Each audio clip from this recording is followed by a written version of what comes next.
All right. Okay. Again, welcome to the webinar Wednesday, and today we'll be covering SOLIDWORKS Visualize. So my name is Ricky Nguyen. I'm one of the senior application engineers at Hawkridge Systems. And before we do that, a little bit about the logistics. I know we had done the process in terms of, can you see my screen, and obviously, can you hear me? A little bit about the webinar interface. If you've never attended one of our webinars before or just used GoToMeeting, then this is what the interface looks like, the control panel.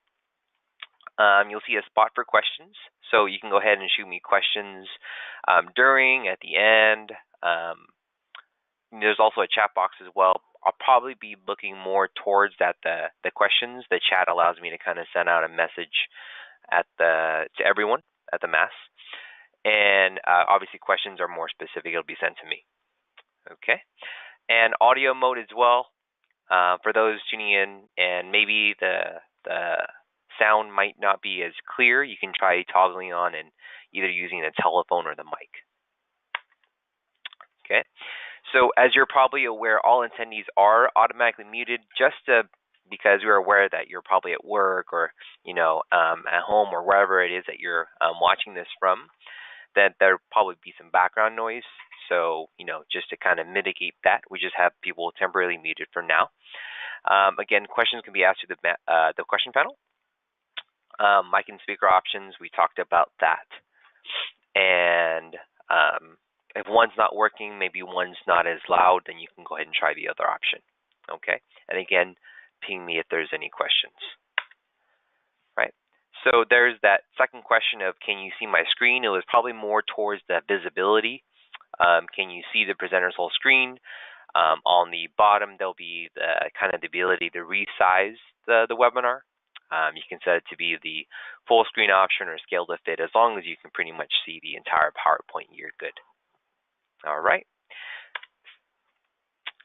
Again, any questions, feel free to put in the questions. You can also contact our support at this number, right? If you're in the US or Canada, you can also call us here as well.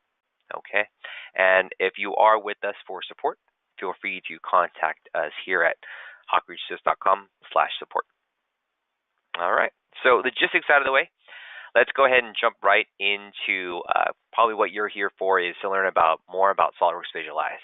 Okay. So setting the scene, what we're going to focus in on is this espresso machine, and you can kind of see it if you're familiar with SOLIDWORKS. Right. This was designed in SOLIDWORKS. And what we need as an objective, what we want, is to be able to get a photograph of this. One question was, will this be recorded? So right now, I am recording this.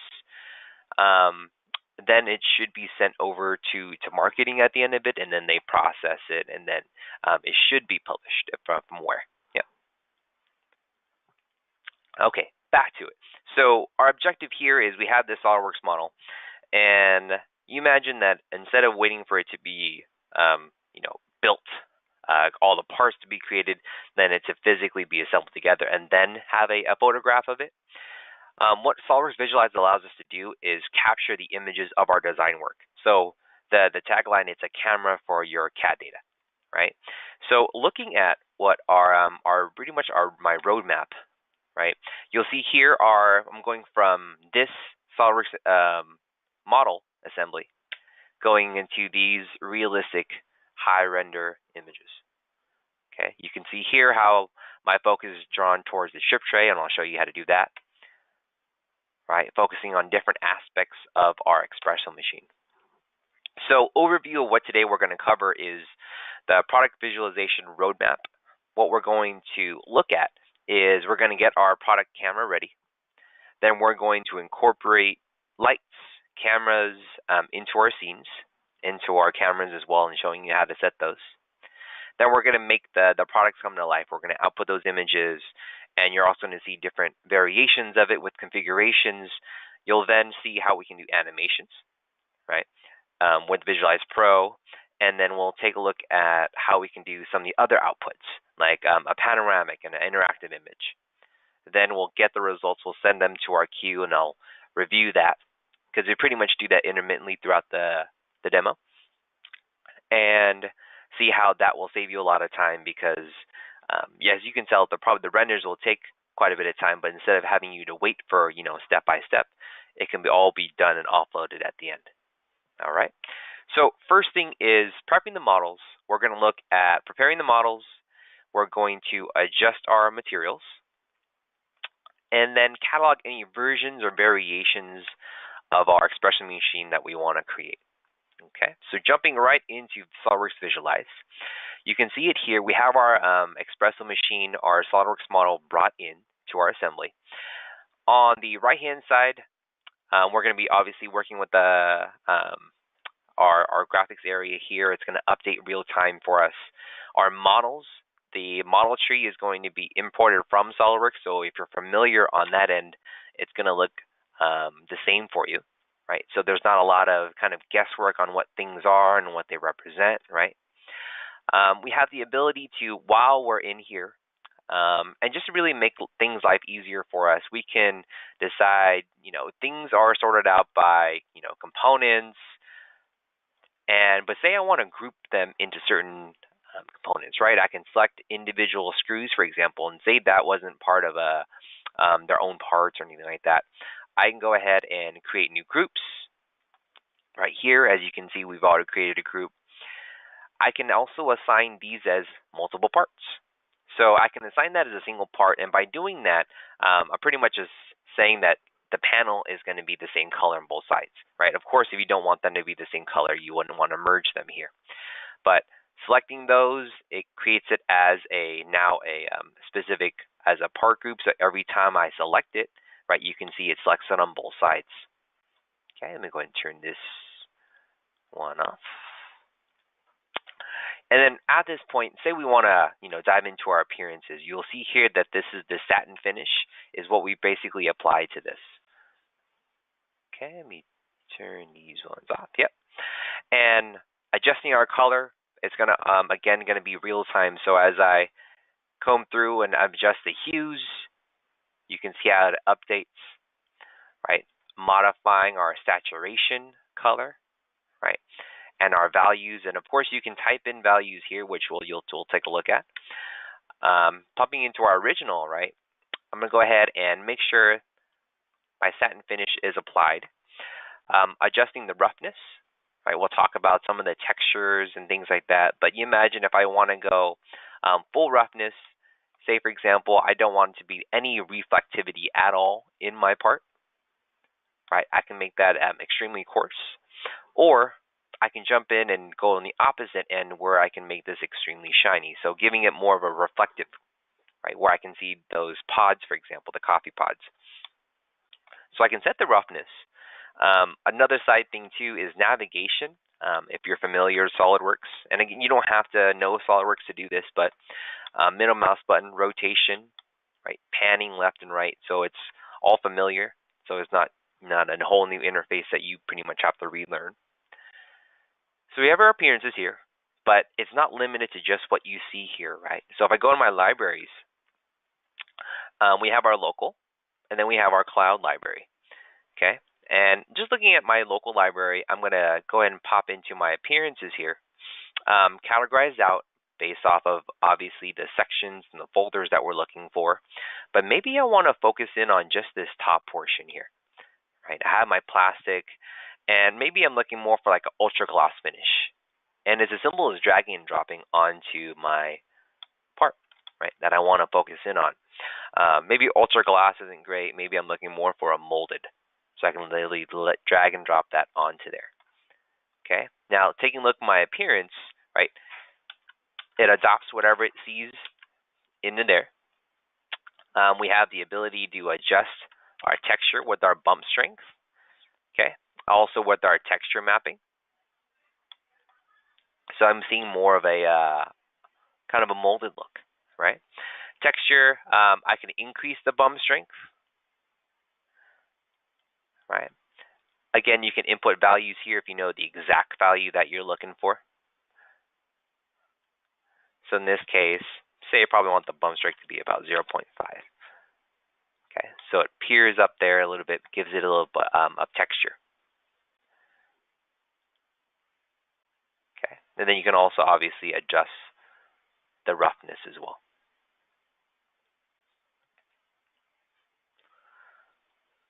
So once we've gotten to pretty much the degree of texture and the appearance that we want for our model, and you can see how it affects the entire part, right? The one that I selected.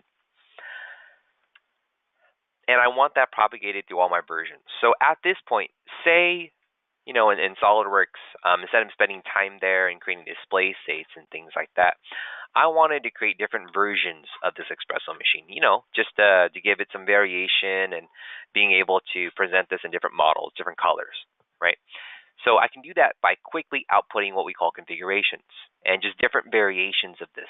And it's as simple as just adding in a different color. So for example, this is orange. But say I want to bring in like a turquoise one.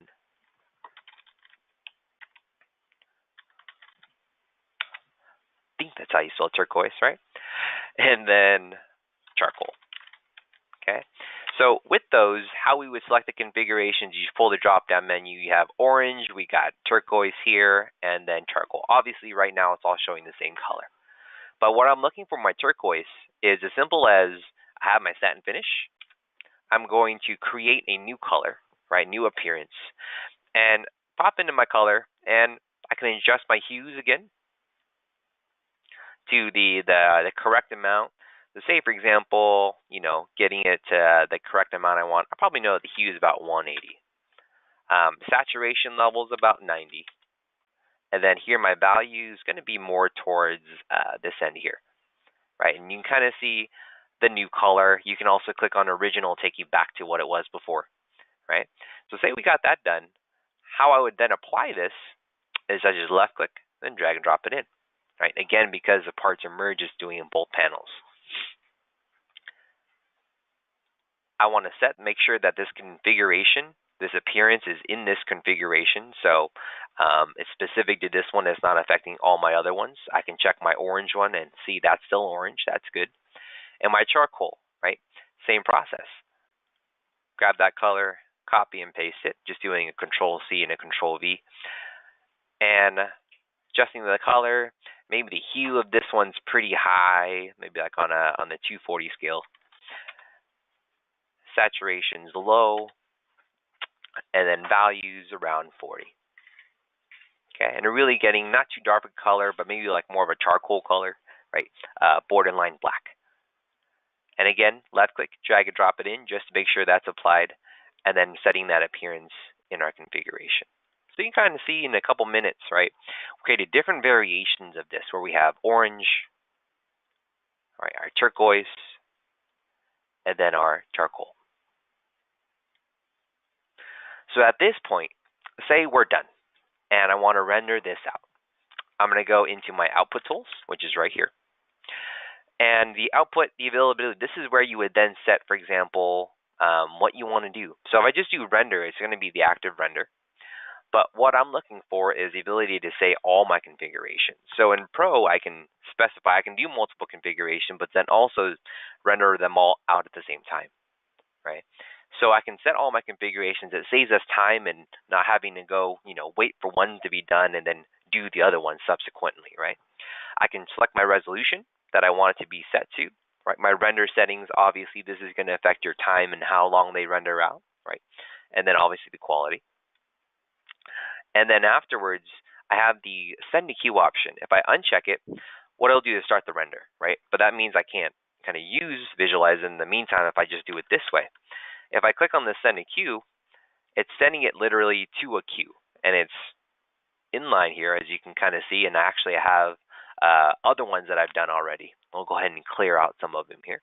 I believe it's this one, these ones. I'll just go ahead and remove these ones so we kind of start off fresh. So it adds it in here, right? It doesn't start it yet. And then what we're going to do is we're going to do the animation. We'll add in a couple other renders as well, right, for different cameras. And then at the end, we'll talk about starting it. Okay. So at this point, what I can do is add them in there, and basically by postponing it towards the end, it's going to save us time in regards to how that all process will be done. And again, we don't have to wait for it all to be done to render them out, right? So popping back into our PowerPoint, we can see that we're able to design multiple configurations quickly, right? So being able to do all of that, experiment and catalog different finishes easily, and then apply those. Okay. So a few questions here. Let's see. So there's the passes. So really the objective here is, you notice as I begin to rotate, right? On the very bottom here, I have my passes. Okay, and then you also see kind of passes per second. Obviously, the higher number the passes, that means how many passes it goes through. So how that kind of incorporates and kind of how you want to utilize it. Say you're using Visualize or you're looking into it, and depending on the output tool, whatever amount of passes. So for example, say we do a no number of passes. When we do our output tool in our render, right? There is the ability on the bottom here to set a certain amount. Obviously, the amount is lower. That means it's going to output faster, but then it's not how many it's almost like refreshes and passes has gone through. Therefore, the higher number we put in here, right? And then obviously you can wait for it. You can see how in the back, the rendering is paused, right? If I wait here to be 500, then the quality is going to be that much higher. It's just been refined over time, right? So how this relates to the output render, if that's the question, is this number will basically look at however many passes this has gone through, right? And it'll wait until up that amount. It'll take longer to process, but it'll be a higher quality image. Okay, let me know if that answers the question. If not, I can follow up on that one. Does Visualize take advantage of the ray tracing capabilities of new RTX graphics cards? Were those introduced recently? I'd have to look into that one specifically because it's the graphics card related. But let me double check here. Let me check if I can see. Okay, and that might be one that I kind of pop back to at the end. Okay. Okay, so let me hold on back to that one. I have that one loaded on my questions. Let me get back to that one in terms of the RTX graphics card. Okay. Excellent. Okay, so the gaming ones are new, but the type of core was available with Quadro for a little while. Okay, let me take a look at that one. Okay, excellent. All right.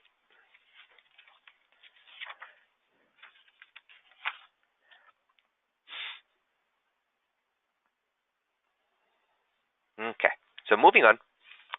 We'll come back to the questions. The next step I want to work on is here's the final renders. So obviously the renders will take a little bit of time to kind of output, right? Quickly, so you'd asked about the CPU, GPU, and hybrid in terms of the output, right? Again, that's kind of as it sounds. One, it's basically what device do you want to use to actually render out your render? Do you want to use your CPU, right? In which, in effect, if your CPU has a small graphics card, and use a CPU and that. Or if you want to dedicate only your GPU to render out the image, then it would use that. The hybrid, kind of as the name states, is going to use a combination of both the CPU and the GPU. Okay. Let me know if that answers your question. So we have it. Now you have we have the orange, right? We have our turquoise, and then we have our charcoal. So outputting that, right? Next, I want to do is we want to focus in on the scenes, the camera, and really capturing the kind of the vision else that we want to focus in on.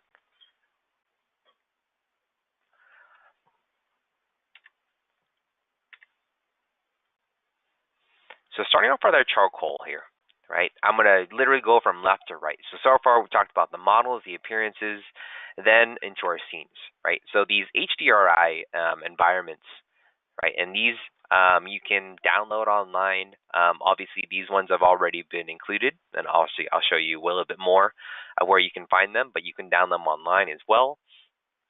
And I can adjust the brightness. Say, for example, the demo scene, and if I increase the brightness of my environment, you can kind of see it reflects onto my model, right? And decrease the brightness as well.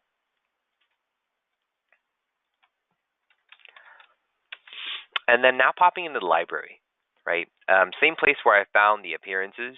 I'm going to look in the cloud library, right, into the cloud, and then there'll be like check marks that tell us, hey, what's been loaded in already, what's not. So the green is basically ones that I've used before. So the softbox neutral, say I'm going to go and drag that in. It's like your appearance, right? It's going to affect and have certain preset settings already. You have this, this German dirt road, right, affecting the hue and the color of our part and our assembly, and then also now focusing in on this white panel here, right? So say we'll use this one kind of as our default, and it adds it in here, kind of like when we do our appearances, right? Our brightness, we'll go ahead and increase that just ever so slightly. Let's go to about 2. And say I want to include maybe a little floor reflection in here. Let me go to 1.5 here. On the bottom, you can kind of see your shadows, but maybe I want it to be more of like on maybe a reflective surface, kind of like a glass or some kind of mirroring. So I can include the floor reflection. I can go ahead and just increase that to be 0.8. Right, you can then begin seeing some of the reflection on the bottom of the surface.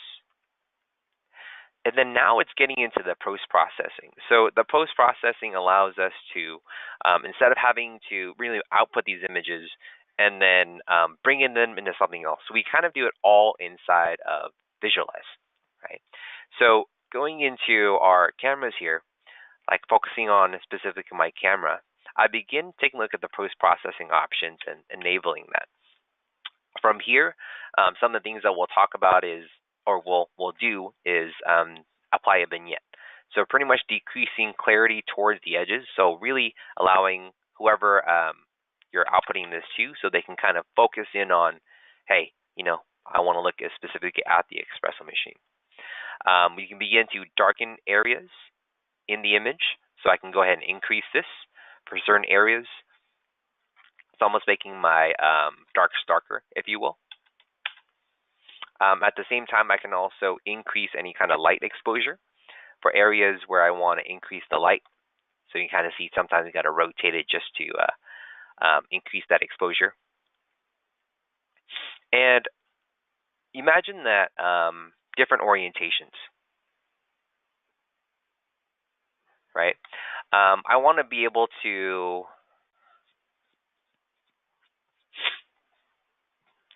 say, for example, look at, so this might be the question that you're asked, but can we set the position of camera in respect to the object? So, for example, then this might be the next step. It's, say I want to track different camera positions. For example, say I want to focus in on this handle that's new, right? A new part of my assembly. What I can do is create a new camera. Okay, so I can say I can copy and paste this. So in this new camera, make sure it's activated, I can go ahead and rotate and then focus in on maybe that molded look, but at the same time also looking in that handle. Maybe it's like a new part of our model, maybe like an upgraded part, right? So that might be kind of what you're referring to when you're saying, can you set the camera to different positions of the object? And then once I get here, another thing that we can do is we can enable the depth of field. So in regards to the depth of field, right, when I turn this one on, I'm going to turn that and set a specific focal distance, and then I pick on what I want to focus in on. So say, for example, it is that handle. Maybe that handle is new, right? A new part of our assembly. So you imagine that it's almost kind of like when you do it in real life, where you're focusing on something, everything else kind of blurs out, right? Post-processes it. So there's that, but at the same time, if I want to copy and create a new camera, say the same thing, Same view, same camera position, right, relative to the object. But then now changing it so that I'm looking more at the drip tray. Okay, and then it begins to blur out the other parts of my assembly, then it focuses on that. So something small, subtle differences, right? But you'll see it in the final render, right? Let me go ahead and show you. Same process, once you're all done, similar to our configurations. You have your output mode. Instead of doing all configurations, we'll do all cameras. So again, saving time in sense of we don't have to do one first, then the other, kind of in series. You can do it all parallel. Render out all those cameras at the same time. Okay, and then send that to the queue. So then it gets added in here. Okay, I'll make sure that gets added in. All cameras, send. There you go.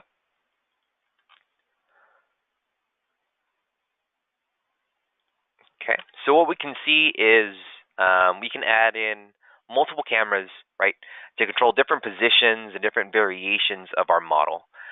Reduce the post-processing in the sense of we can do it inside of Visualize. And then here are some of the renders, right? Didn't capture this image, but you can see how it's a close-up, and maybe you want to focus in on the front of our espresso machine. This is where we talked about the depth of field, where we looked at the handle, and then now same camera position, but now looking at this drip tray specifically, right? So all that so far still images, right? Final renders, looks great. If you want, I can show you some of the other images as well. Actually, let me just pop in some real quick, since it's like the still image portion of the demonstration, right? Let me see here, images. Right, some of the other additional images that have been created, right, in Visualize. And you might have seen this as I might have brought you to kind of attend the demo, right? But just some of the other great things that people have been able to create. So still images. So now taking a look at part animations, right, and also setting up camera animations, making it come to life. As they talk about, it's one thing to have a picture, but maybe necessarily a moving picture, right? Tell what we call the deeper story. So here, what I want to do is I can do the animation in Visualize. So coming in, I want to go ahead and show my timeline here on the bottom. Okay. And then say this will work with the default camera here that's available. And I'll rotate around and zoom in a little bit. And my primary objective is going to be a short 4-second video. And what the 4-second video is going to focus in on is pretty much the espresso machine. We're going to clear the pods out of the way, and then we're going to zoom in specifically and look at this espresso machine. Okay. So first thing we want to do is I'm going to look at my default camera. Okay, working with that, and I can adjust down my timeline a little bit. And once I'm good to go, there's different abilities to select by selection tools. I can select by appearance. I can select by the model itself. In this case, I want the entire part. So I'm grabbing, there are coffee pods here. There's also lids that are on here as well. Go ahead and grab all of those. So I have my coffee pods. Okay, I'll go ahead and grab the subsequent lids too. That one. And here, let me turn that one off so it's easier to grab all the components we need. There you go. Okay, and of course, to save you on time, you probably want to group these all together so it's a little bit easier for us to select, right? And you saw that triad come up. What I want to do is I'm going to first identify my time. Say I want to do like a 4-second animation. Sometimes they do 3. I like 4 just because it gives us a little bit more time to see kind of what's going on, right? So once I have those selected, I'm going to go ahead and add in a keyframe. So by adding it in a keyframe here, it's a keyframe animation. On the left-hand side, you can see it's selected the copy pods, but also the lids that are associated with them. And then I want to then drag our yellow timeline, okay, with our keyframing on, auto keyframing. So whenever it senses that there's a change in position or something is different, then it's going to add in a automatic keyframe. Okay, so we're going to move those copy pods out of the way. Okay, so just moving it over to the right. So we take a look. I can take a look at my yellow, kind of my timeline here, and I can see exactly what's happening. The pods are just moving out of the way. Something simple, right? So you can kind of scrub through, and you can see them kind of translating out of the picture, right? Moving out of the picture smoothly. So the next thing I want to do is, if you look back at my PowerPoint, and talked about animating the cameras. And it's nothing fancy. All we want to do is relate the camera position, kind of as you mentioned with the question, relative to our model. So really we're zooming into it, right? So going to my cameras, I'm going to again create another camera. This one, I can name all these, so you'll see default, cam 1, cam 2. You can begin organizing this a little bit, especially if you're very particular on kind of understanding what each one does. Activate it, and then I'm going to add self, add in a keyframe. So I want to animate this camera as well. If I scroll down, you'll see it adds in that camera animation, right? It's being tracked as being recorded as being something that's changed. So once I add in that keyframe, I'll go ahead and move it to my final time at 4 seconds where the pods move away. And where do I want my final position to be? So say I want to rotate a little bit and zoom in head on pretty much to my espresso machine, looking straight onto it, giving it pretty much going in full view. Again, maybe taking a look at the drip tray or the final product of how we go from coffee pods to the actual end result as the espresso, right?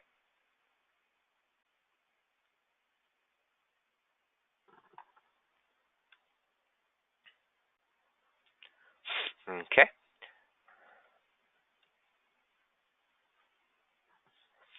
So from here, right, what I want to do is you can see that it sensed the change. If I can go ahead and scrub it to the left again, move the coffee pods out of the way, and then brought the camera position, that camera changes happen, so it brings it in closer. Okay. So there was one question Stephen had asked. Feature, correct. Animations are gonna, when pretty much anything animated, and a couple things like the post processing and like bloom and vignette. Those are going to be more in your pro. So really much standard is going to be your still images, right? Your pro is going to be more your animation, some of your interactive images, and the panoramics. The PowerPoint, I'd have to check if we're going to be able to make the PowerPoint available. I have to double check with marketing. The copy pods, can I select the outermost parent of them? Let me render this one out real quick, and then we'll go ahead and double check and just go back to it. Maybe it was a simpler way to select them, right? So rendering this out, same way we've done everything else, right? In our animation, right? Choose our movie format, how many frames per second, and then go ahead and start that animation render. Okay, adds it into our queue. And here, let me show you the final result. Copy pods are moved out of the way, and then bringing that into full view. Okay, one more time, just in case it gets a little bit choppy on the webinar. Okay, so here, bringing the products to life in terms of the animation. So it's giving you pretty much another output for using the name of the program to visualize for whoever is viewing your product, right? To give it a pretty much more of an emotional and deeper connection to what exactly it looks like, bringing the full view. Going back to the coffee pods, let's go and take a look. Right, you can kind of see the VR. We're going to focus on the VR. We call it an interactive image now. It's more representative of exactly what it is. But let's pop back over to here. Let me go ahead and scrub this back.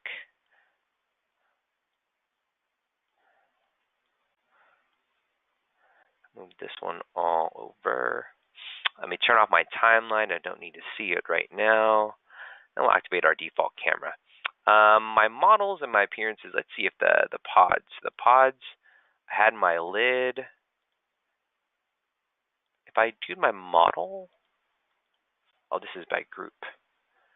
I probably should have done group. You're correct, yeah. So different selections. So you have your parts, your model. I did parts, but kind of as Jesse mentioned, you probably would have done groups. It would have been easier because it would have been the same process, right? So I drag those out. Yep, good catch. Thank you. Cool. Good to know for next time. Okay, and then we talked about grouping, right? How to kind of do that. So, specific, these are all grouped together, but if they weren't, then you can go ahead and create a new group, which, again, it's already created already. Excellent.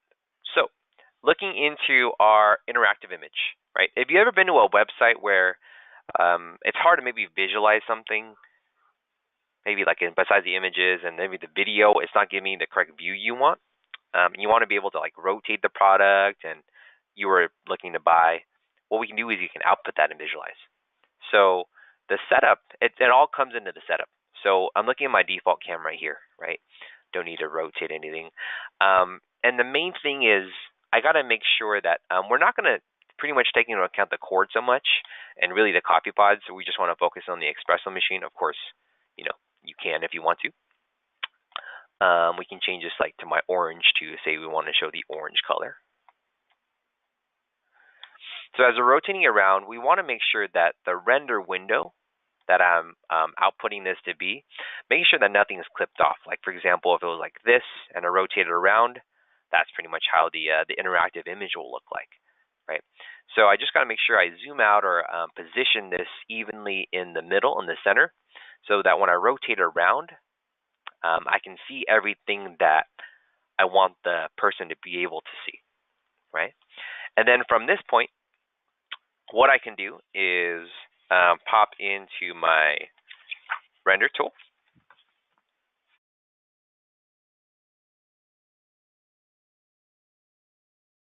Then what I'm looking for specifically, right, it's going to be in our render, and I'm looking for my interactive images. Okay, so we're going to go into my output mode, and we're looking for interactive image. Okay, so once I start up my interactive image, some of the options that we can kind of take a look at is orbits, start angle, images per orbit, and really what the interactive image is an HTML file, right? It's going to bring in several still images from many camera locations around the model, right? And in that browser window in the HTML file, we're going to be able to rotate around. So here you have your orbits. It just defines the number of lateral heights the camera will render. Okay, obviously the longer it'll take to render. How many images per orbit as it goes around, the number of renders, how many images they output. And then there's the start angle. So the start angle is the angle above the equator for the lowest orbit. And then the end angle is going to be the equator for the highest orbit. So we set these amounts, right? And when we send it to the queue, what we're going to be able to get is here this HTML file.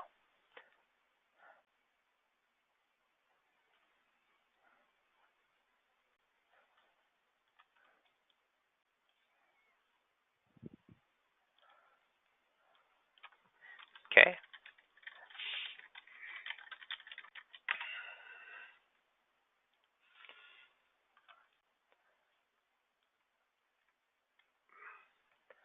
Excellent. So you can rotate around, you can rotate above, and again, this all depends on the kind of the number of orbits and the angles that you're doing. But again, helping you kind of visualize exactly what's going on with the entire model, right? In addition to that, right, being able to kind of come in here, there was a question of, can you render an image for use in a VR headset? so you can manipulate it and view it from different angles, right? The panorama might be kind of what you're talking about. It probably be a combination of it. It's a 360 animation. If you actually go here, let me see if I can pop this up. It's going to be in professional, right? If I go to let's see where my options are. General. There's a camera in here. So in my specific camera,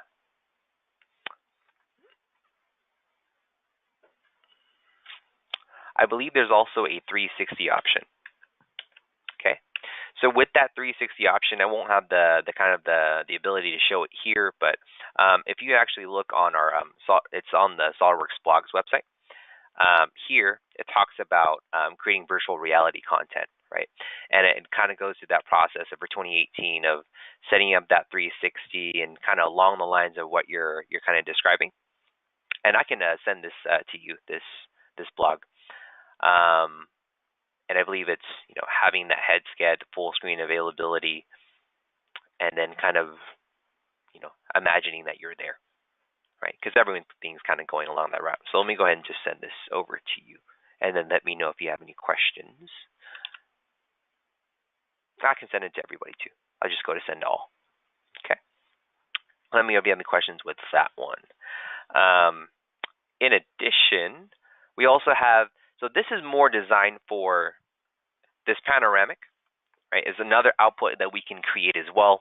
And it's designed more for your interiors and, for example, this private jet, again, visualizing it. And this could be the side note to the VR headset, right? And say this person doesn't have it, but you want to output this HTML anyways, you can just open this in a regular browser. I have this open in Chrome.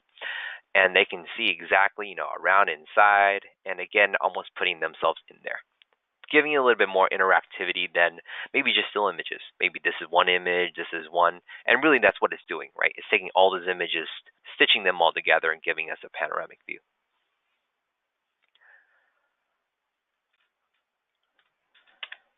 Okay, so here we talked about key stakeholder interaction. Again, just putting them in a position where they can visualize a little more of the final product, the final end product, whether it's creating an interactive image, right?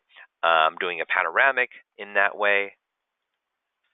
Let me show you a little bit more of some of the interactivities that we have. 1 second. Let me just had it. My finished ones. This is my animations. Here are a couple more. Let me pop it.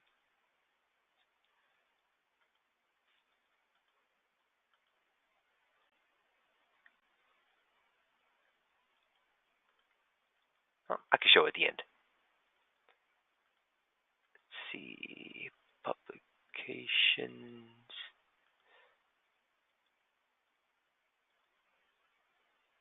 Yeah, I'll show it at the end. Because we're pretty much towards the end, which is the ability to the render queue, right? So also, again, available in professional as well. And there's a matrix on our website if you're kind of, you need maybe a list, a comparison of what's available in standard and pro, right? So the render queue allows us to take all the projects that we did. In this case, we have about 4 to 5, right? The still images, the configurations, and all of that, sending it to the queue instead of rendering it out, waiting for that to be done, then going back to our project and doing the other ones. Maybe you finish all this at work, and then once you're done for the night, you go ahead and click on Start Queue, then it renders it out for you, right? And then there's also the concept of Visualize Boost, which kind of creates a network for of different machines, and it utilizes their processes too to make the renders even faster, right?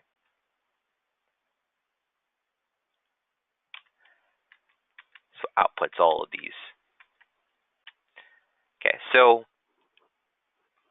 talking a little bit about multiple designs, experimenting and cataloging different finishes easily. right? Reducing the post-processing, bringing the products to life with our animations and our visuals. And, just a big part of it is being able to capture everything kind of in how we want to see it, right? So getting the camera product ready with all our configurations, the animations, the VR, and then giving us the final result, right? Utilizing the render queue to do all of that.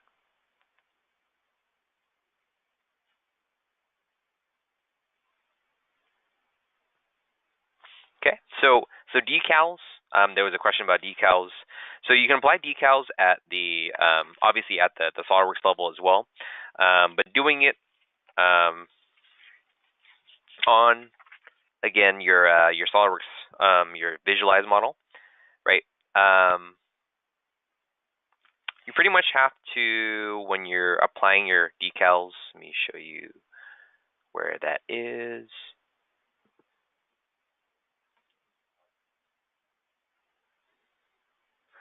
Okay, so going into our appearances, right? You have your decals here in the bottom, putting them on different surfaces. It comes to a bit about how obviously you're going to map it, putting them in different situations, right? We'll probably get back to that one. Was the file started with a part file? Does it update automatically? So there's a when the questions, where you go in this one, I would recommend the class actually, because we talked about the live update. So it depends on when we import it in. So I imported this one from the assembly, and this was done with the demo set. But as long as you have the live CAD update, right, it's going to try to maintain a link between the SolidWorks model and this one. If there's a Parasolid or a step file, which you can use, right, there's obviously not a live CAD update because it's just linked to the kind of the base step file or a Parasolid. Let me know if you're looking more specific for that one, and I can kind of look into that one. Let's see.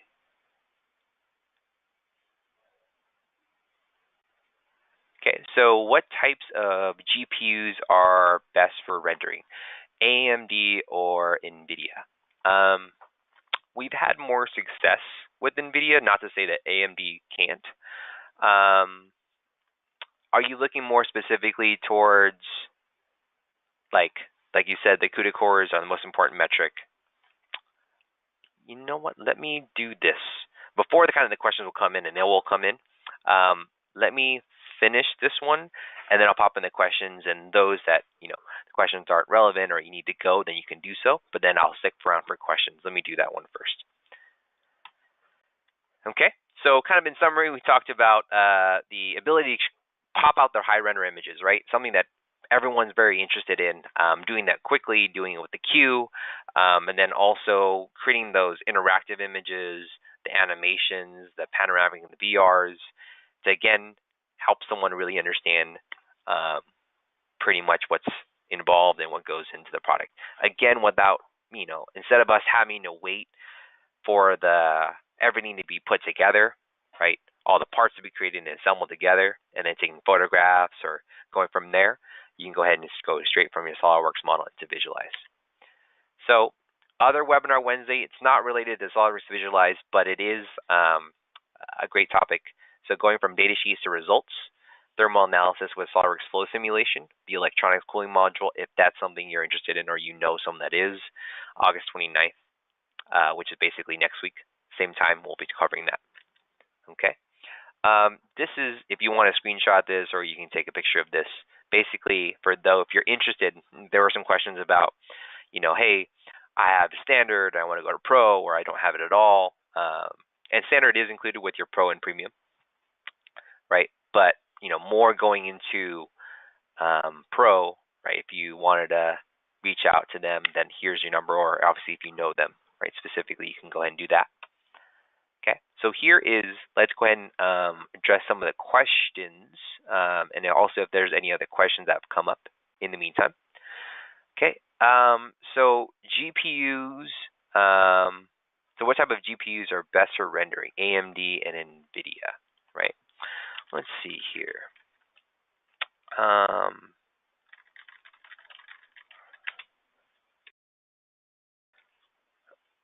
Yeah, so again, we've been using NVIDIA. That's what we have.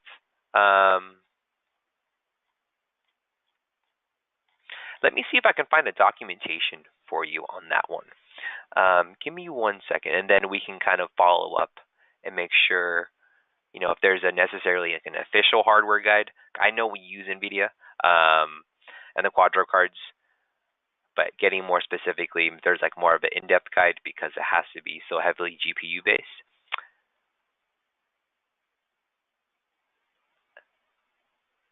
Cool. Thank you, Judah. So Frederick, let me go ahead and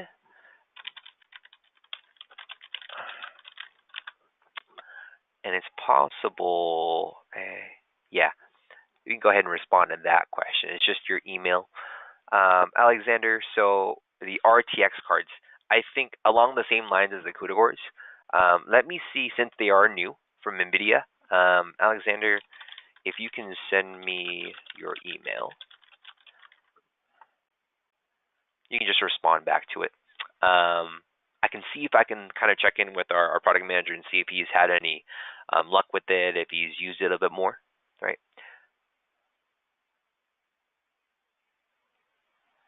Yeah. So is there a way to change the floor? There is. So if I go into my visualize, let's see here, my options.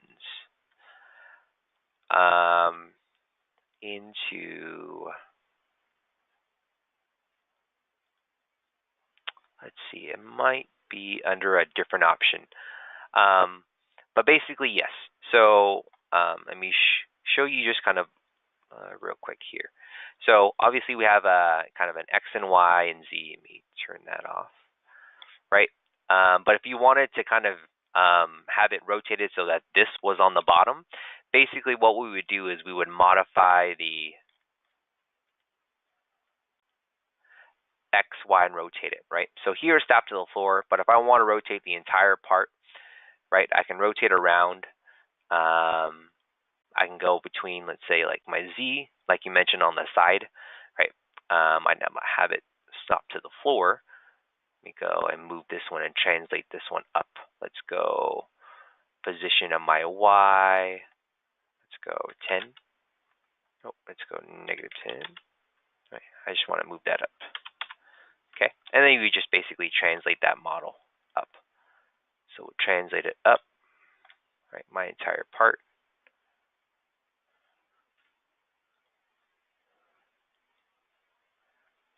Let me get out of fast mode real quick. Okay. So you just select the Espresso Maker under the Transform tab, right? Obviously you have your pods in there, but you can kind of flip that around. Okay, so Frederick, okay, great. I can contact you there. Oh, let's see.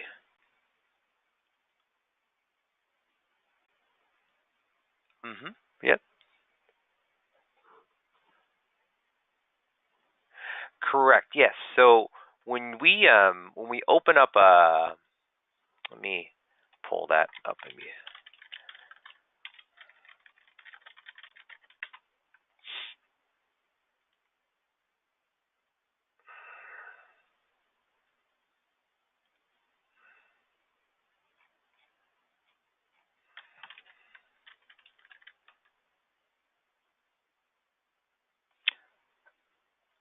And I can send this to you too as Victor.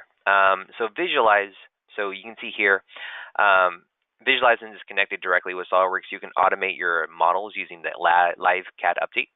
So again, when we import it in, I won't have the kind of bandwidth to import another model in. But when you do so, if it's a SolidWorks model, you have basically a way to maintain that link. So like you said, right, if some changes have been happening to the model and you don't want to have to redo all the cameras again and the features and things like that, making sure that is on to monitor the file. I think the option is called monitor file. Then whenever you go going forward, if there's something that's been changed to the assembly or to the part, it'll carry that, and then you can kind of, decide if you want that to happen. So yes, you wouldn't, basically the gist of it is you wouldn't have to kind of start from scratch again.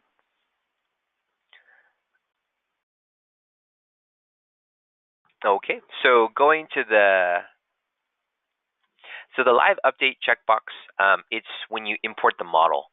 It's something called monitor file. So when you import the part or the assembly into your SOLIDWORKS Visualize, there's a checkbox that says monitor file, and that's pretty much that ability. Okay, or make sure that there's a link between the two. Andrew, you said the option between CPU, GPU, and hybrid, right? So when you're selecting your render mode, right, for your Visualize, basically you would select it all depends on, then each mode is going to be kind of different, right? The CPU, you would select that if your CPU is significantly more powerful than your graphics card, right?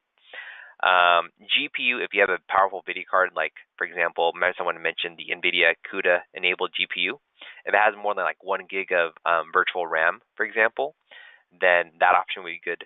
Hybrid is if you have a more balanced system with a good NVIDIA card and comparable CPU. So whatever is pretty much stronger, and it's and of course it's going to give you slightly different results and then slightly different times based off your hardware, right? That's kind of a broad spectrum of it, but I can see if we have any specific documentation kind of comparing the two or comparing the three options. But basically, if you have a strong CPU, that's going to affect the render time and the quality. GPU, that's some people have like great graphics cards, right? So going to that option. And then the hybrid is more of if both of them are pretty equal, it's going to use both of them to render out your Visualize. Okay, excellent. Okay, so just about 1 or 2 more minutes for any other questions. So new environments, besides the ones, so if I know my libraries, I have my environments. If you go to your cloud, these are available here, right? Other places to do, though, is really you need an HDRI image. So one of the ones that was suggested was something called HDRI Haven. So for example, this one, if I go to HDRI Haven, right, you can download the free HDRIs. Yep, I believe the animations are MP4, but you can go here and you can download them as well. Okay, so pretty much what you're looking for is HDRI. Animations, if I remember correctly, those are MP4. That's correct, yes. All right. Okay, so I'm good to go. Thank you, everyone, for attending, and have a great week, and also have a great weekend as well. Okay, thanks, everyone.